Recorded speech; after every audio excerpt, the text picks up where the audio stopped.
कहीं जा रहे बेटा? नहीं, तेरी तबीयत ठीक नहीं है, तू मत जा बेटा। मुझे आई भी कुछ नहीं, तू 2 दिन आराम कर, बाद में काम पे जा। नई नौकरी लगी है, अभी सेहत का बहाना बना के घर पे नहीं बैठ सकता। घर कैसे चलेगा? तू घर के लिए अपनी सेहत का खिलवाड़ करेगा? हाँ? सेहत है तो सब है बेटा। सेहत देख के दुकान वाला दाल चावल तो नहीं देगा ना, उसके लिए पैसे चाहिए होते, उसके लिए मुझे काम करना पड़ेगा। सुन न मेरी बात। मुझे मत रोक, मैं तेरी बात नहीं मान पाऊंगा। मैं निकलता हूँ।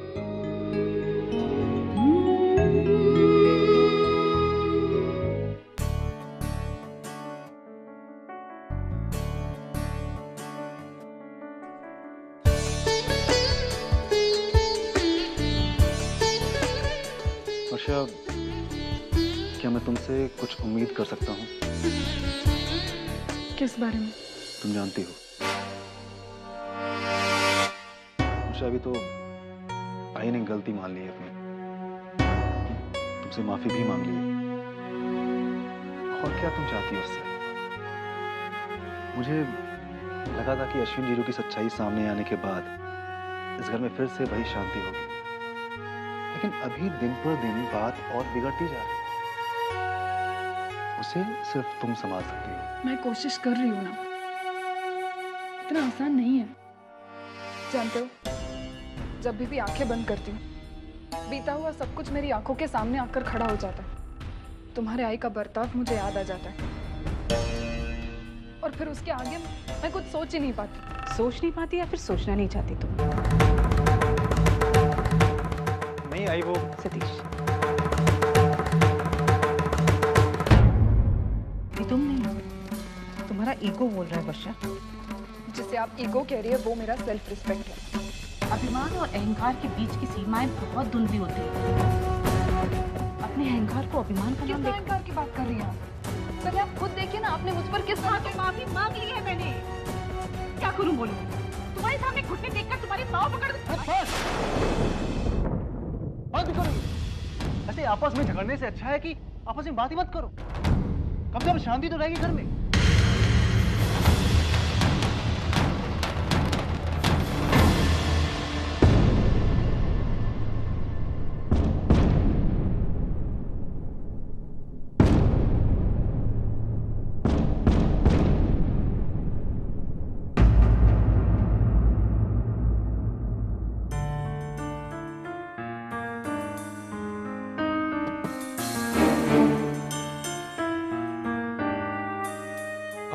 आप धर्मेश जी? तुम मानो हो? आओ।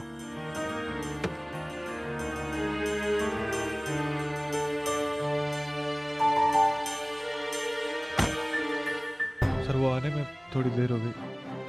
हाँ ठीक है, काम की बात करें। जी।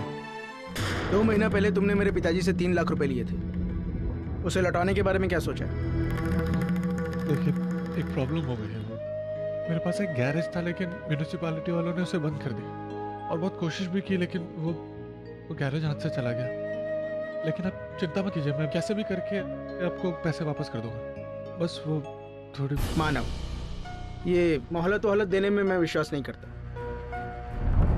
हाँ, पर मैं तुम्हें मना भी नहीं कर सकता। तुम गिरीश अंकल के होने वाले दामाद हो, इसलिए मैं तुम्हें थोड़ी मोहलत देता हूँ। Thank you. मानव, तुम्हें पता है तुम्हें सबसे अच्छी बात क्या है? तुम्हारी खुददारी। तुम चाहते तो गिरीश अंकल से पैसे लेकर मुझे लौटा सकते थे, पर तुमने ऐसा नहीं किया, क्योंकि तुम अपने बलबूते पर कुछ करना चाहते थे। और जो अपने आप पर विश्वास करते हैं, मैं उन पर विश्वास करता हूं। जी।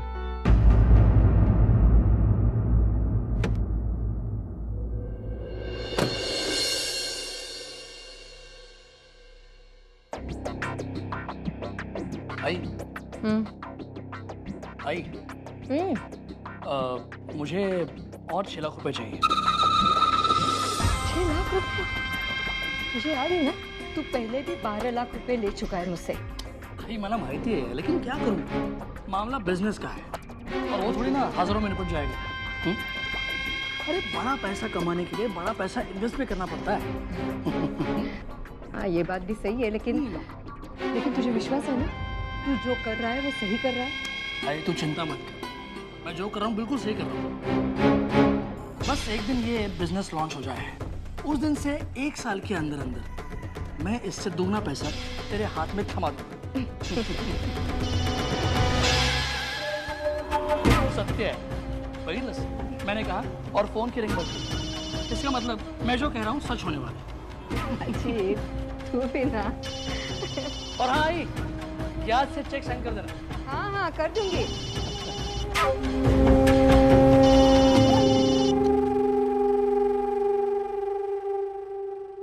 आई नहीं बोलते। क्या हुआ मंजू? तो इतनी उखड़ी उखड़ी सी क्यों लग रही है? हाँ तूने बिल्कुल ठीक समझा। आज मेरा मूड बहुत ही खराब है और ये मेरे ससुराल वाले हैं ना, एक नंबर के नौटंकीबाज हैं। क्यों? अब क्या हुआ? अरे क्या क्या हुआ है, अब तू ही देखना। अरे एक तरफ तो ये लोग एक मौका नहीं छोड़ते हैं मुझसे झगड़ने का, और दूसरी तरफ मेरी गोद भराई कर रहे हैं। अरे फालतू फोकट का प्यार जता रहे हैं मुझसे। मैंने इतना मना किया कि मुझे ये सब नहीं चाहिए, नहीं करना है मुझे ये सब, मान ही नहीं रहे। छोड़ ना मंजू, तू अपने आप को इतनी तकलीफ क्यों दे रही है? अरे थोड़े दिन की तो बात है। तू विनोद के साथ नए फ्लैट में शिफ्ट हो जाएगी तो सारा मामला अपने आप सुलझ जाएगा। हाँ वो तो ठीक है, लेकिन तू जानती है जब से ये अर्जुन महारानी यहाँ पर लौट कर आई है ना, इसने तो मेरा जीना ही हराम कर दिया। और तू तो विनोद को जानती है ना, वो उस अर्जु को लेकर कितना पॉसेसिव है। हाय कहीं ऐसा ना हो कि हम उस नए फ्लैट में शिफ्ट हो और विनोद अर्जु को ले जाने की वहां पर जिद करे। मंजू बेटा, उसका भी हल निकाल देंगे। इससे पहले भी अर्चना ने तेरी जिंदगी में प्रॉब्लम बनने की कोशिश की थी, उसे कहाँ से उठाकर कहाँ फेंक दिया, याद है ना? इस बार भी ऐसा ही करेंगे, तो चिंता मत कर। बाकी तुझे तीसरी ननंद का म्हणती है? तीसरी? आई तीसरी आज घर से बाहर गई हुई है किसी लड़के को मिलने के लिए। उसकी भी शादी वादी की बात चल रही है ना इसी सिलसिले में। अब विनोद की 2 बहनों को तो उन्हें उनकी शादी रास नहीं आई। आप देखते हैं ये तीसरी वाली महारानी का क्या होता है।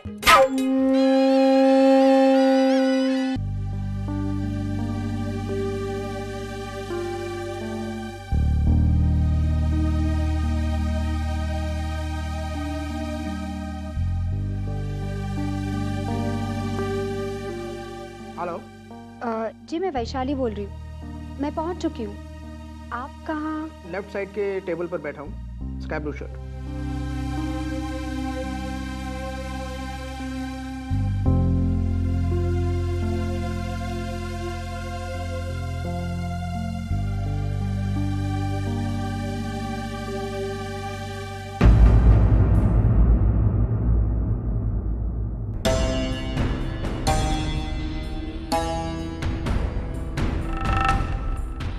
तुम्हारी इस गाड़ी को खरीदने की तो क्या, इसमें टेस्ट ड्राइव के लिए बैठने तक की औकात नहीं। इतनी बड़ी बड़ी गाड़ियों में बैठने का अगर शौक है तो पहले उतनी हैसियत पैदा करो।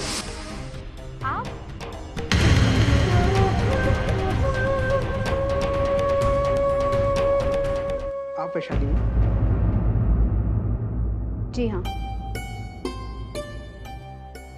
बैठिए।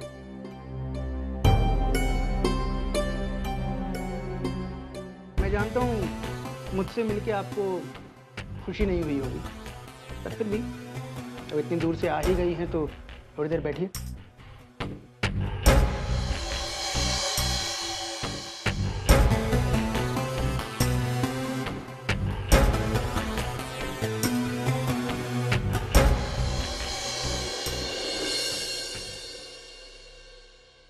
आप कुछ लेंगी?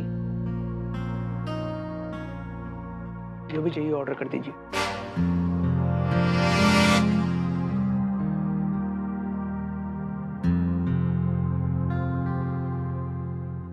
देखिए उस दिन जो कुछ भी हुआ मैं उसके लिए बिल्कुल भी शर्मिंदा नहीं, लेकिन मुझे नहीं लगता मैंने कोई भी गलती की। हाँ, गलती सिर्फ इतनी थी कि मैं आपके साथ कुछ ज्यादा ही रूड हो गया था। और मैं करूँ भी तो क्या, मेरा नेचर ही कुछ ऐसा है। मैं कोई भी फीलिंग अपने मन में दबा कर नहीं रख सकता। जो लगता है बस बोल देता हूँ। मेरे कुछ सवाल हैं। पहला सवाल, शादी की बात शुरू होने से पहले इस तरह अकेले बुलाने की वजह? और दूसरा सवाल, आप इतने अमीर होने के बावजूद एक मिडिल क्लास फैमिली की लड़की के साथ शादी क्यों करना चाहते हैं? आपके दूसरे सवाल का जवाब पहले देता हूँ। इस मामले में मेरी चाहत कोई मायने नहीं रखती। मेरे माँ बाप मेरी शादी एक सीधे साधे घर की सीधी सादी लड़की से करना चाहते हैं। दरअसल मेरी कुंडली में दोष है। दोष? किसी पंडित ने कहा है कि मेरी शादीशुदा जिंदगी कभी सुखी नहीं हो सकती, उसमें बहुत सारी प्रॉब्लम आएगी। ऊपर से मेरा ये नेचर, ये मोटापा, इन सारी बातों की वजह से हमारी बिरादरी की कोई भी लड़की मुझसे शादी करने को तैयार नहीं। तो मुझे इन सब बातों से कोई फर्क नहीं पड़ता। मैं जैसा हूँ वैसा हूँ। रहा सवाल कुंडली का, तो मैं उसमें भी बिलीव नहीं करता। हाँ, पर मेरा मानना है कि जिस लड़की से मेरी शादी हो रही है उसे सब कुछ पता होना चाहिए, ताकि शादी के बाद उसे ये ना लगे कि मैंने उसके साथ चीट किया।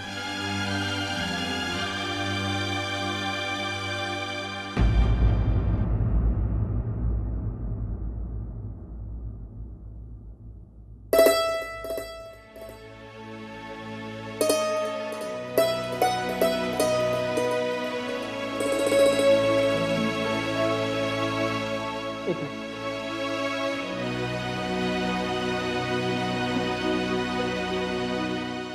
तुम्हारा टिप। 1 रुपया कोई फालतू चीज नहीं होती है। एक रुपया 100 बार जमा करो तब 100 का नोट बनता है। 1 रुपया कमाने के लिए भी पसीना बहाना पड़ता है। क्या सोच रही हो? पानीपुरी वाले के साथ 1 रुपए के लिए झगड़ा करने वाला ये आदमी इतनी अच्छी टिप कैसे दे सकता है? यही सोच रही है ना? मेरा ये मानना है कि आदमी का जो हक हो वो उसे मिलना चाहिए। बात 1 रुपए की या 100 रुपए की नहीं है, बात उसूलों की।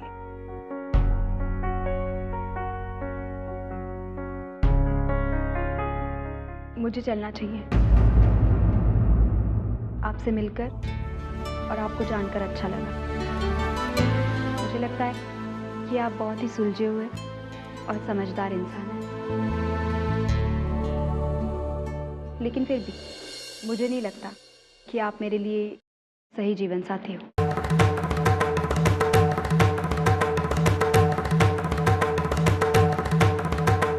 ये बात आप अभी कैसे कह सकती हैं? अभी तो मैं आपका जीवन साथी बना ही नहीं।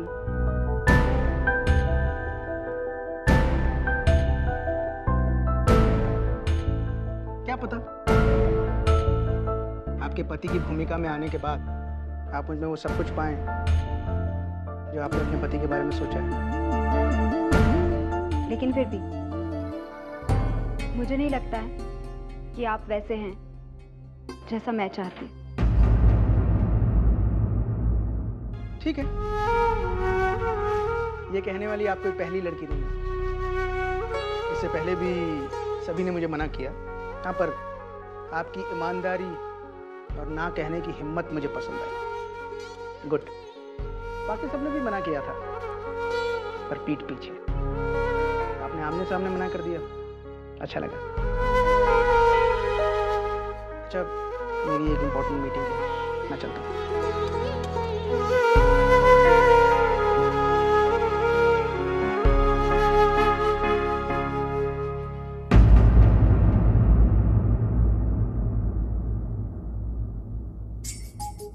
विनो, फुल वाला ऑर्डर दिली ना? हाँ, फूल वाले को तो मैंने कल ही फोन कर दिया था। अच्छा, फोटोग्राफर की जरूरत पड़ेगी ना हमें? हाँ हाँ हाँ, चलो तो मैं रमेश को बुला देता हूँ। ठीक है। हाँ, पिछली बार अच्छे के। मैं फोन करता हूँ। आई तुझे पता है, अभी मैंने नाइट स्कूल वालों से बात की और उन्होंने मुझसे कहा कि 2 महीने बाद एग्जाम है और आप उस एग्जाम में बैठ सकते हो, क्योंकि अभी तक मैंने अपनी एडमिशन कैंसिल नहीं कराई इसलिए। अरे ये तो बहुत ही अच्छा हुआ। इसका मतलब तुम्हारा पूरा 1 साल बचेगा और ये इसी साल मैट्रिक हो जाएगी। बिल्कुल। सच कहती हूँ अर्जुन, बरसों पहले तुम्हारे लिए मैंने ये सपना देखा था और वो इतने सालों के बाद पूरा होने जा रहा है। अरे वैशु तू आ गई? वैशु, कैसा था वो लड़का? तू मिला ही उससे? हाँ। क्या कहा उसने? आई, उस लड़के की कुंडली में दोष है और इसीलिए उसकी कास्ट की एक भी लड़की उससे शादी नहीं करना चाहती। और यही वजह है कि देखा, तभी मैं सोच रही थी कि इतने रईस घर का लड़का मिडिल क्लास फैमिली की लड़की के साथ शादी क्यों करना चाहता है। वैशु बेटी, लेकिन ये कुंडली दोष वगैरह की बातें तुम्हें बताई किसने? बाबा खुद उस लड़के ने मुझे बताया। उसका कहना है कि शादी के पहले सारी बातें क्लियर हो जाए तो अच्छा है। भगवान भला करे उस लड़के का। कम से कम उसने सच्चाई बताने की हिम्मत तो दिखाई, वरना ऐसे मामलों में तो लड़कियों के चीट होने के चांसेस ज्यादा होते हैं बेटा। विशाली तू ये सब छोड़ो, मुझे एक बात बता, वो लड़का कैसा था? क्या पता, आपके पति की भूमिका में आने के बाद आप उनमें वो सब कुछ पाएं जो आपने अपने पति के बारे में सोचा है। ठीक था, कुछ खास नहीं।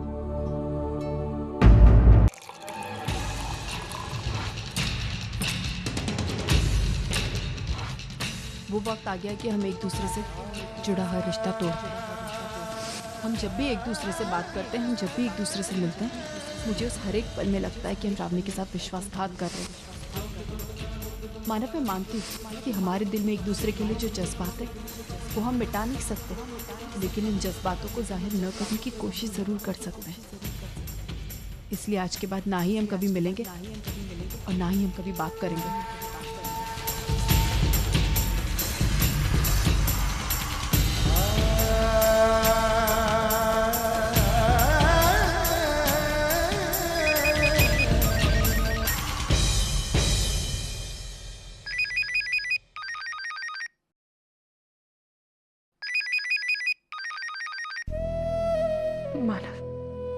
क्यों बार बार श्रावणी और मानव के बीच में आती है? अगर तू मानव से इतना ही प्यार करती है ना, तो सबूत दे मुझे। तोड़ दे ये सारे रिश्ते, तोड़ दे ये सारे संबंध।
आत्या, आप रो रही हो?